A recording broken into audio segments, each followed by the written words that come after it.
One of the best things you can do is kind of trust that little tiny inner voice feeling, the one that can be so easy to shrug off. You have to listen to that inside. It might be something as simple as saying, I don't know if I should do this, but you're asking the question. Why are you asking the question? You probably feel like you should. And it's probably this little glimmer telling you should. Just go forward and do it. Welcome to the Wear, Wag, Repeat podcast. I'm Tori Mystic. As a dog mom lifestyle expert, blogger, and business owner, I love talking to other women in the pet industry and sharing their advice with you every week. Sit, stay, and listen to the latest episode.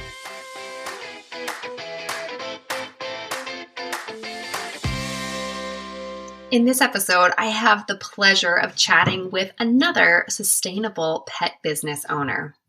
Jen Kirby started Piggyback Treats Company to make dog and cat treats from unused human-grade foods that would otherwise go to waste.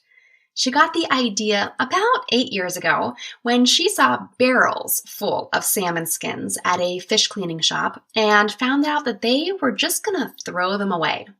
She knew there had to be a better solution. Now she rescues salmon skins, chicken feet, pumpkins, apple pulp, liver, and so much more to make 50 varieties of treats. We talk about what it takes to create a successful and sustainable pet business, and we also obsess over our chocolate labs for a while. Her dog Candy sounds like a total love match for Burt. They both love broccoli stalks and apples. Do you want to connect with more dog-obsessed women in business? Join the Wear, Wag, Repeat Labs private Facebook group. It is the place to experiment and discuss ideas that you have around your pet-inspired business.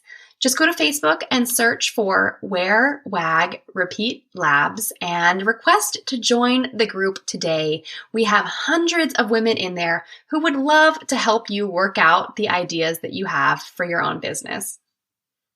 Jen Kirby has been working as a professional chef for over 16 years and as a professional dog spoiler for basically her entire life. She started Piggyback Treats Company with her boyfriend, Chris. They piggyback with tiny family-run farms and small businesses by rescuing usable human-grade foods and making them into unique and healthy treats for dogs and cats. They believe that our pets deserve not only to be spoiled, but that we can do so while being conscious of our effect on the environment. Jen and Chris hope to encourage as many people as possible to think sustainably, while still spoiling their pets, of course. Hey, Jen. Hi, how's it going? I'm doing really good. I'm so excited to talk to you. Your business is so unique. Thank you. Yeah, I'm really excited to be here and to tell you a little bit more about what we do. Yeah, so tell us, let's dive in and what inspired you to create this, to reuse food for dog treats. That's something I think as dog moms we probably do in our own kitchen, but on a commercial level, what inspired you to do that? So there were a few different things, but mainly I'm a chef. As a chef, we know that food waste is money loss. And I also grew up on a small farm, and on a farm you waste nothing. As much as you can, you use. So a few different things specifically.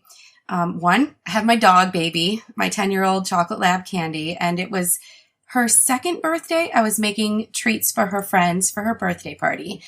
And I stopped at a local fish cleaning station in the town that I grew up in, northern New York, and I saw these barrels of salmon skin they had there, and I asked what they do with them, and the men told me that they send them to landfill, and they actually have to pay to send them to landfill, and I was just kind of, as a chef, shaken, shocked, upset. They're 55-gallon drums, and this was one fish cleaning station that had probably 8 drums worth in one day.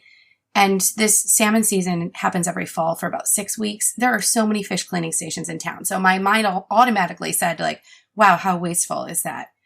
What can I do? So I said, hey, can I take some of those salmon skins for my dog? And that's initially how the idea started. It's funny too, because yesterday morning, my Facebook memory reminded me that 8 years ago is when I stopped by and had that conversation at the fish cleaning station. So that was the first glimmer of something needs to be done.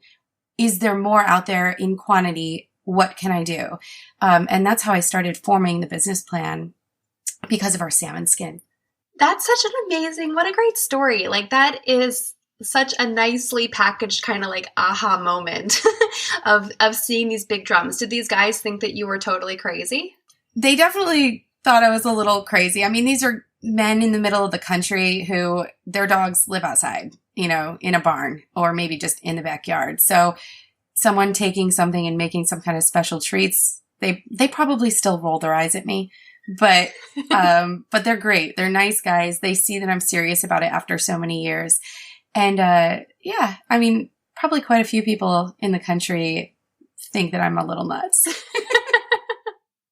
But, I think it's just, it makes total sense to me. Like, when I'm cooking at home, my one dog, Burt, loves broccoli. It's probably his favorite food, which is so weird.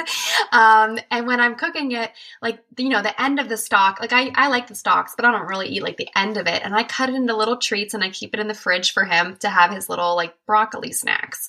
So, I think especially this year with the pandemic and, a lot of things are hard to come by, people are realizing that they have to be more resourceful and really use everything that they have around them. Yeah, absolutely. People are much more aware now, especially with all the shortages in the grocery stores. People are just more aware and more conscious. And not only of how difficult it is to get things that were once so easy to get, but also, the cost of things, because cost has gone up. So it's kind of a good thing, actually. COVID's kind of been a little bit of a reset for a lot of people. Yeah, I agree. There's a silver lining for sure. So speaking of supply and demand and all that kind of stuff, how do you find the materials or the ingredients that you use for your treats now? Yeah, that was the biggest question while forming the business concept, and it took a few years to develop for me. I asked myself a lot of questions along the way, and the main question was, how can I get more? How can I find out if there's other things out there? And it really meant that I needed to tune into my creative side and start opening my eyes in different areas where maybe I wasn't noticing things before. And just to start talking. So I make a lot of relationships with small farms and local businesses. I join networking groups and chef-specific networking groups, small business networking groups. But in the very beginning, it was as easy as me reaching out to people I already knew who maybe worked at a restaurant or owned a small farm and asking them a question. What do you have that you wish you had a customer base for, but you don't, and so you're throwing it away? And then they would give me the answer. Whatever the answer was where I let my creative chef side out. And I would take home that item and start testing and making recipes from those items. So that's really how it started out, and it's really still how it goes now. But it's also nice now because people know about us. So we have people reaching out, which is pretty awesome. Takes some stress off. Yeah, definitely. I mean, I think the legwork is always the hardest part of everything. In my own business too, just that outreach, it takes a lot of time. Yeah, it does. And also with the way that we were formulated specifically to work with small farms and small businesses, not just business in general and farming in general, but the small farms, the small businesses.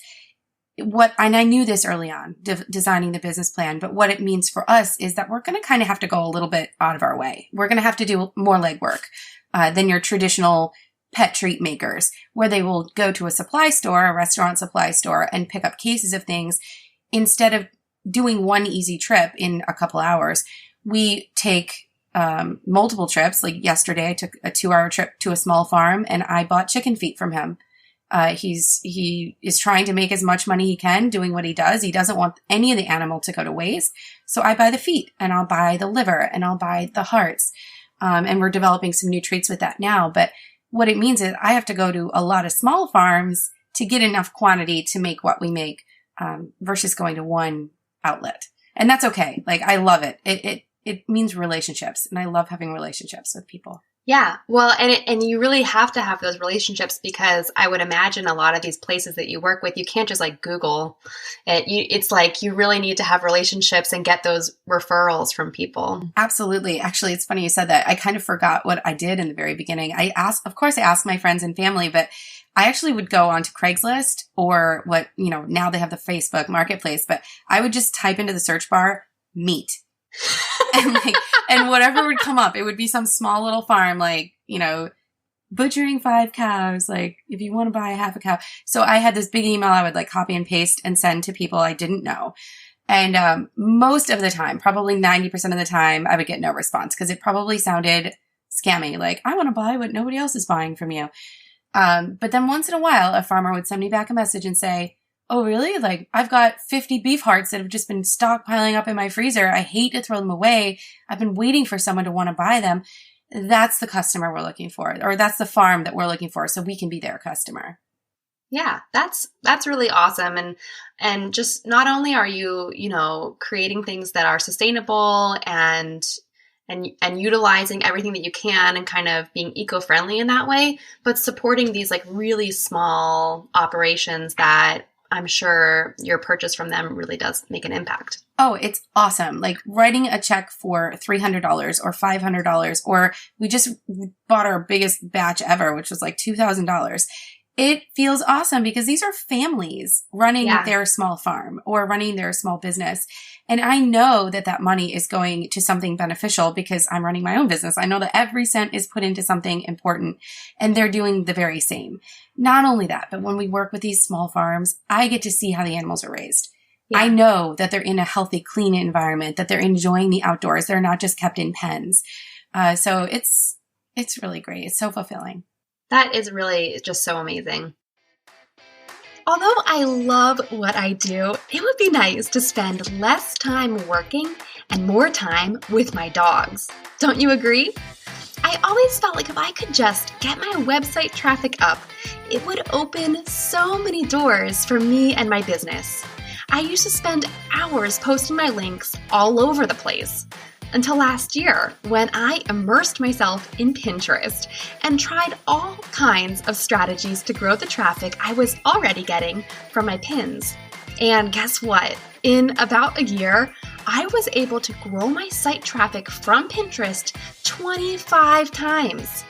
More traffic means more consistent sales in my online shop, new email subscribers daily, and now I'm earning income from ads on my blog. It's all about working smarter, not harder. And I'll show you exactly how in my brand new masterclass, Pinterest for Petpreneurs. After you complete this course, you'll have a system to use Pinterest to grow your website traffic, your email list, and your pet industry business. Explore the 6 lessons and bonus offers at wearwagrepeat.com/courses. Enroll today so that you can be a part of the live Pinterest profile audits that I'll be doing for students this month. Get all the details at wearwagrepeat.com/courses. Okay, speaking of, you mentioned like coming up with recipes and putting your chef hat, no pun intended, but your chef hat on and coming up with recipes. So like the chicken feet, pretty straightforward. Salmon skin, pretty straightforward. But like, can you tell us a little bit about some of the recipes that you have come up with for treats that are maybe a little bit more inventive? Yeah. Well, I'll talk about my favorite one first because it's pretty different. I've never seen anyone do anything like it. After Halloween, we go to small farms and we harvest what pumpkins are left in their fields. And it's a lot of fun. It's my favorite day of the year because I enjoy being outdoors and we get to bring our dogs. But when we were taking these pumpkins, my first plan was to use the pumpkin to make one of our baked cookie treats, which is a gluten-free cookie, and we call it the pumpkin bone. And using the pumpkin, like the thick part of the pumpkin, scraping out the innards on the inside, I would see the guts and I would see the seeds and say, like, there's got to be something that we can do with this. So what we started doing, we actually make 3 treats now out of the pumpkin. We take the thick part, the rind, the actual hide of the pumpkin, leave the skin on it, we wash it off and slice it and dehydrate those into pumpkin strips. And that's seasonal. It's something that usually runs out before March. We also take the guts, the inside part, separate that from the seeds, and I can the guts in glass jars so I can bake with it for those pumpkin bones throughout the year. No. So I have a huge stock of pumpkin that lasts me the year. And then the seeds, I dry them in the oven. And then, this is my favorite one, every time I would make our liver jerky or bake with liver. This sounds kind of gross, but dog moms will appreciate this. I would thaw the liver and have all this extra liver juice in the bag, and just throwing it down the drain felt wasteful. I said, there's got to be something more. So I started doing like a liver candy coated pumpkin seed for dogs. So that's a training trait. They're crunchy and crispy. They're savory, liver coated pumpkin seeds. Well, those sound deliciously disgusting. Yes, dogs love them. And one of my friend's dads saw the bag on the counter beside the dog cookie jar, and for whatever reason decided to snack on a few. He said to her, "These taste disgusting." She was like, "That's a dog treat." Dogs love it. No, I mean, it definitely sounds like something my dogs would love. They would love it. Liver on a pumpkin seed. I'm not interested, but the dogs go crazy. Yeah, you are definitely a dog fairy godmother for coming up with that recipe.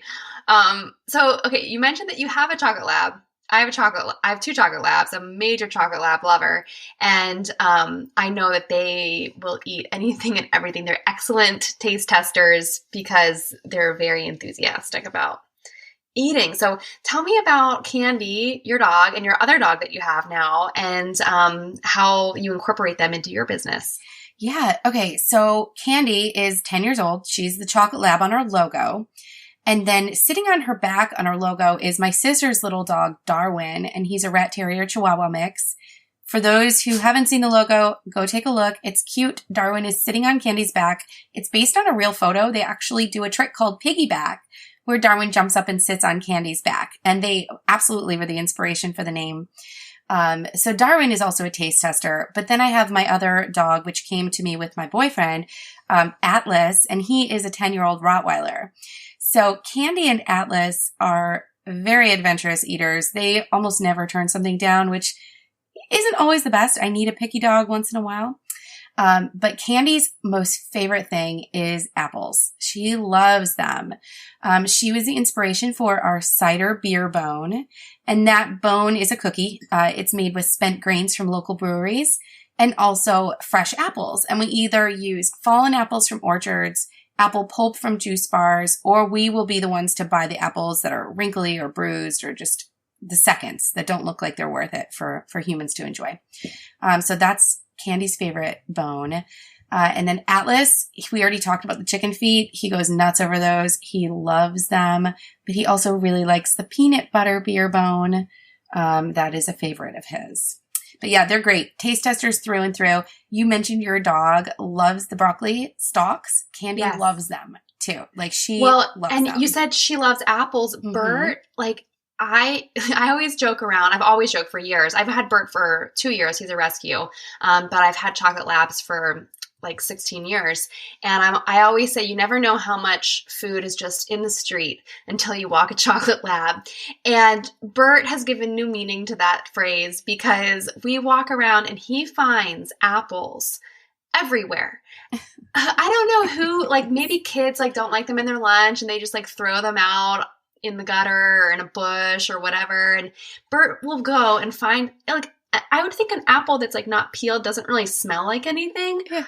But he can smell it, and he goes into like a bush and like digs around and comes out with an apple, and then he carries it in his mouth and his lips hang over it, and you like don't even know that he has it.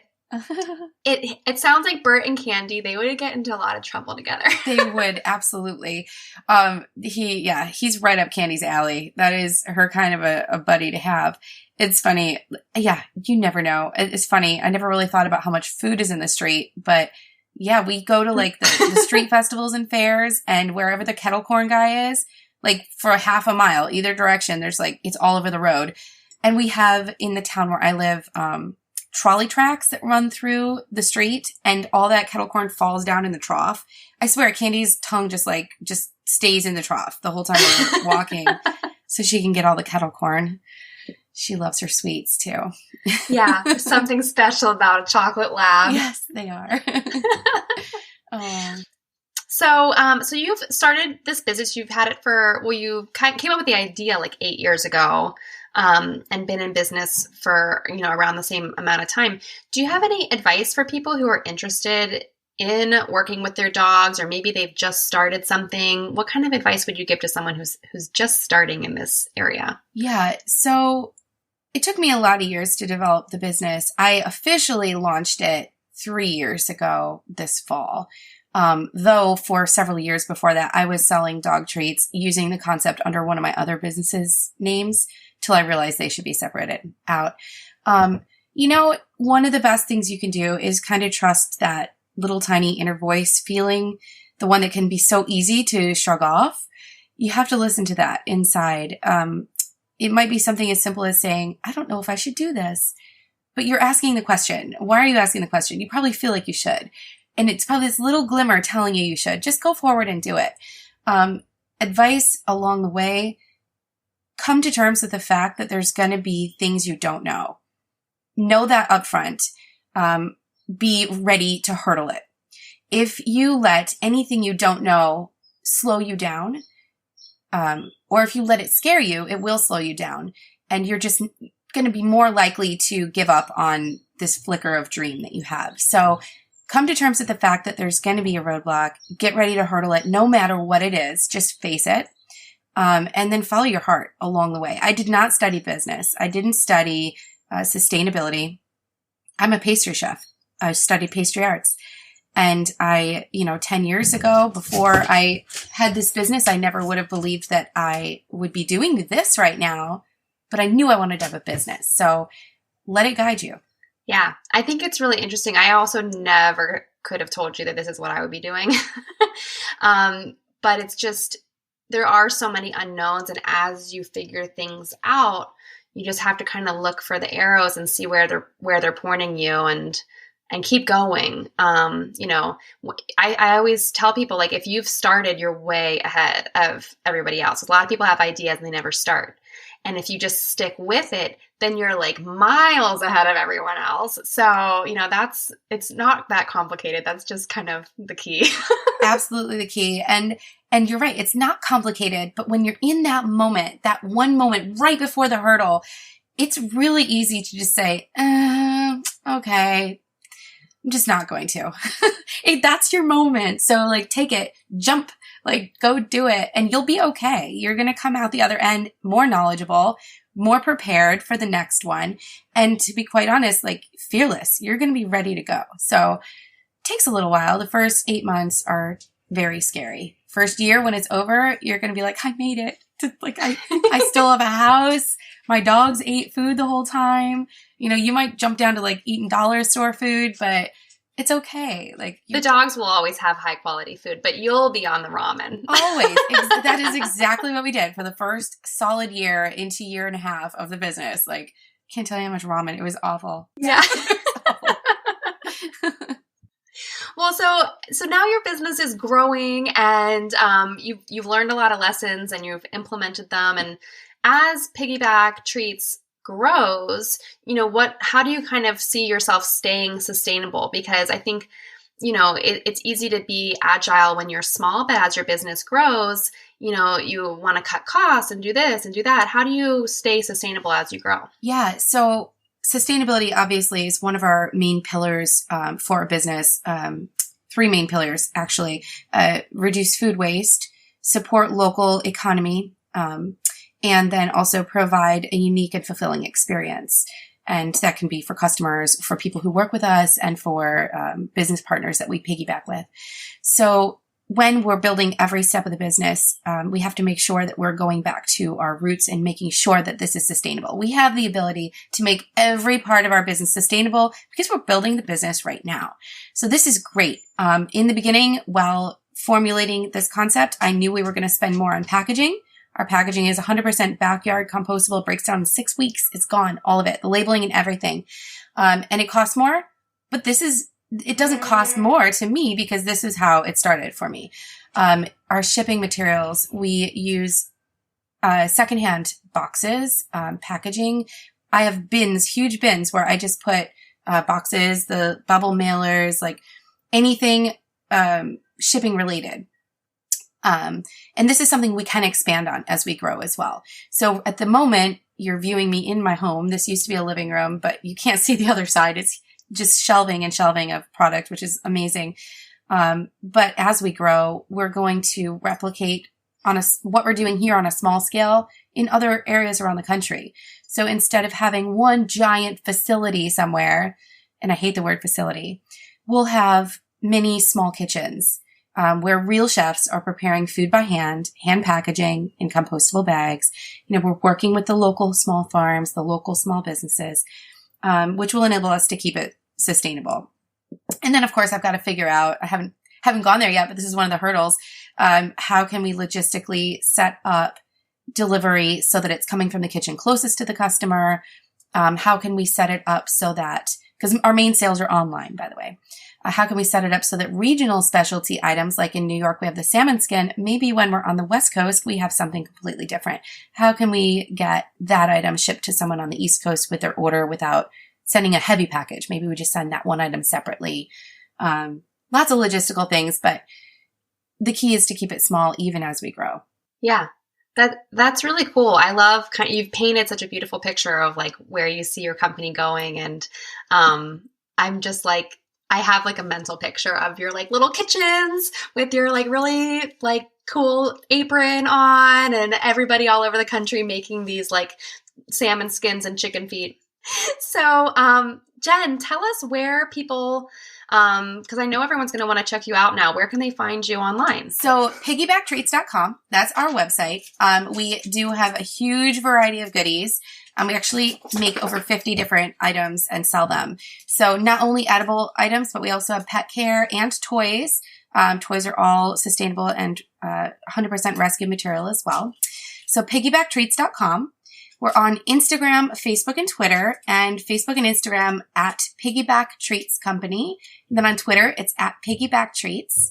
And we have a YouTube channel, which we've only posted on a couple times, but we have plans to set up a nice little maybe recording studio area where we can do some regular visits with our people. And I think we have a Pinterest page. I don't know.